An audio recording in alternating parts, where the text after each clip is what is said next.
Welcome to the Mobile Home Park Mastery Podcast, where you will learn how to identify, evaluate, negotiate, perform due diligence on, finance, turn around, and operate mobile home parks.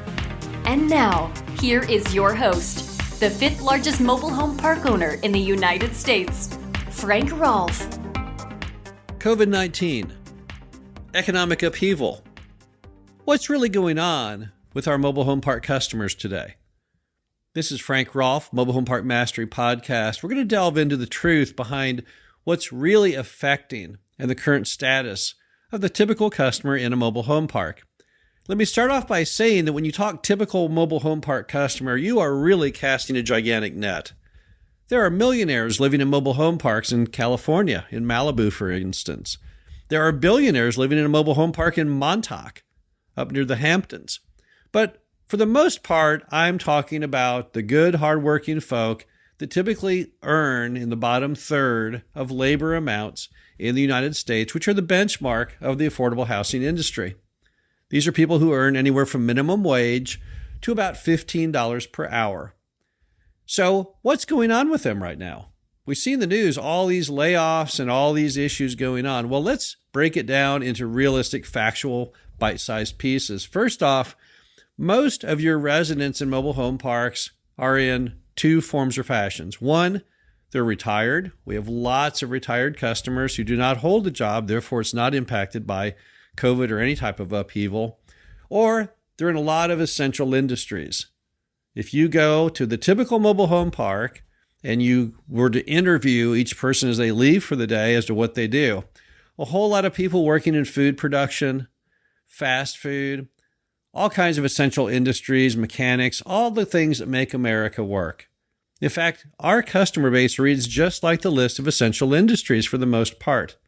Not completely. We have some people in non-essential industries. Probably the largest of that, I would say, people who work in stores in the retail trade. But by and large, the majority of residents in mobile home parks are either going to be retired or they're going to work in an essential job. Now, what's happened to them as far as COVID-19 and the stimulus? Well, that's turned out to many of them to be a wonderful opportunity to buy a home.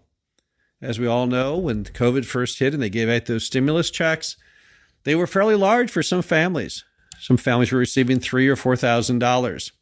At the very moment those checks started to go out, our sales broke all records. That's because many people took that opportunity when they gathered that cash to do something productive with it. So they decided to buy a mobile home. Bear in mind, at the same time, most Americans were very unhappy with their living arrangements in apartments. They wanted a yard. They wanted to have a sense of community, to be able to just get out and walk and not be around people. And so the mobile home park was the attractive alternative to the apartment, and they just happened to have that stimulus money that they could use as a down payment. Now, what's going on with them as far as technology? We read all kinds of things in technology that are happening out there that jeopardize certain careers. Well, I don't think it's really going to impact mobile home park residents too much. Sure, there will be some jobs that will be displaced and some employers will narrow their number of people they have on the payroll, but I don't think it's going to be really very significant. I think most of the jobs that our residents hold are the ones that you can't really replace with technology. You cannot really replace someone who cleans a property, for example, with technology. It's not going to work. You can't have a robot come in and do the laundry in the hotel, make the bed, vacuum. It's not going to happen. So technology is going to impact our American labor force, but I think it's the next level up. I don't think it's going to be our typical resident for the most part. And then what about the trends on minimum wage coming up? Well, I think it'll be good for our residents.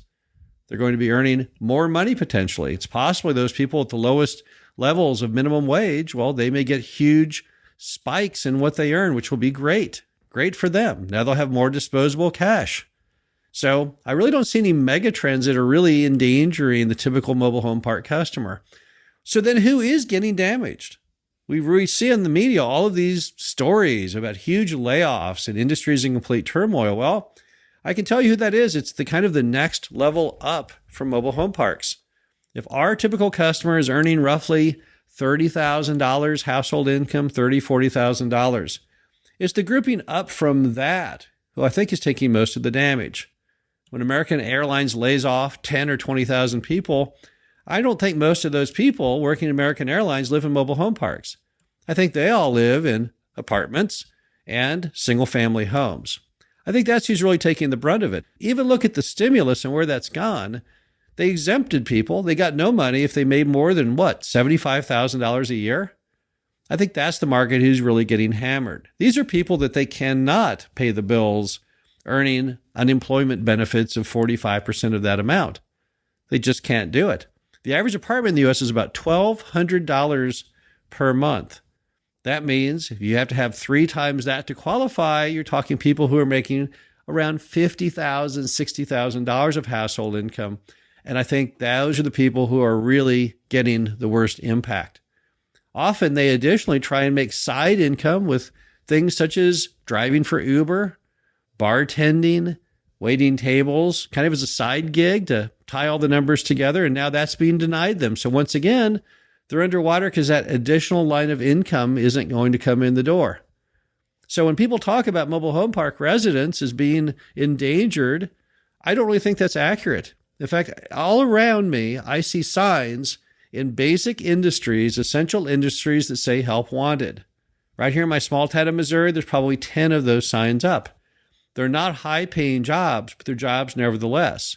And with what they're paying, you can definitely afford to live in a mobile home park. So really, mobile home park customers to me are one of the best insulated groups from all of the craziness that's going on in America today. The group I feel the most sorry for are the folks who are earning that little bit more, that next level up, because they can't find any jobs that pay $50,000 and $60,000. When they're displaced from that job at American Airlines or wherever they are, they can't just run out and find another. Those jobs are very, very hard to come by. Additionally, that's the group who I believe will have the greatest technology problems going forward. Take, for example, truck drivers. Truck drivers are very highly compensated. Most truck drivers in America are making between $50,000 and $100,000 a year, but they're facing the onslaught of self-driving trucks.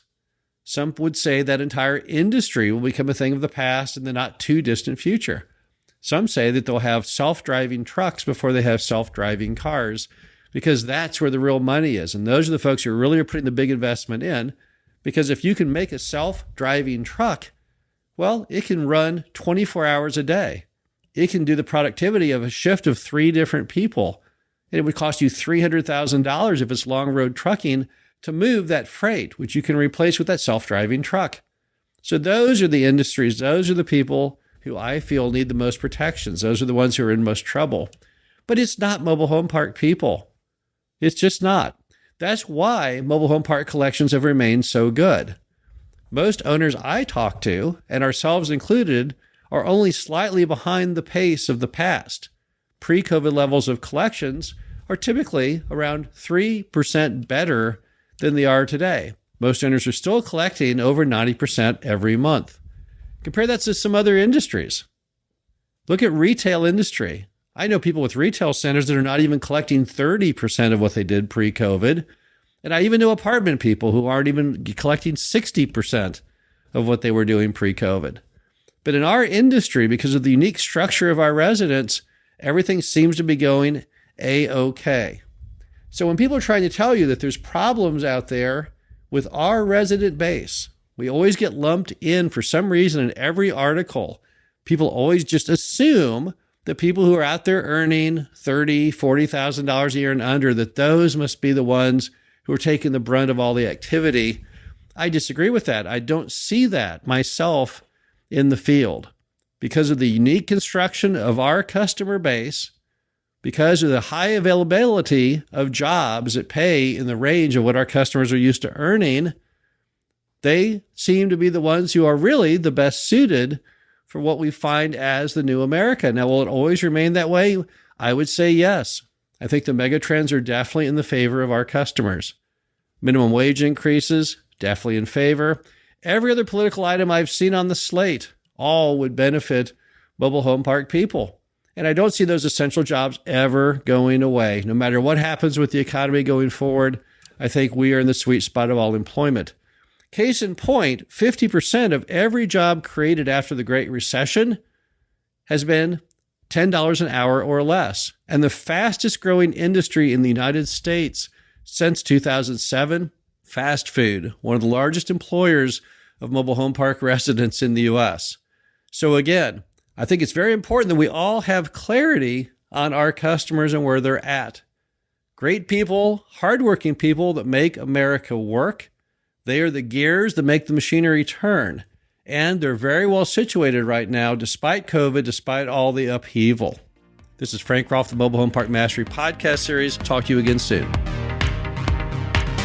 Thank you for listening to the Mobile Home Park Mastery podcast. Be sure to visit us at mhpmastery.com to subscribe to the show, read our show transcriptions, and access all of our great information on mobile home park investing.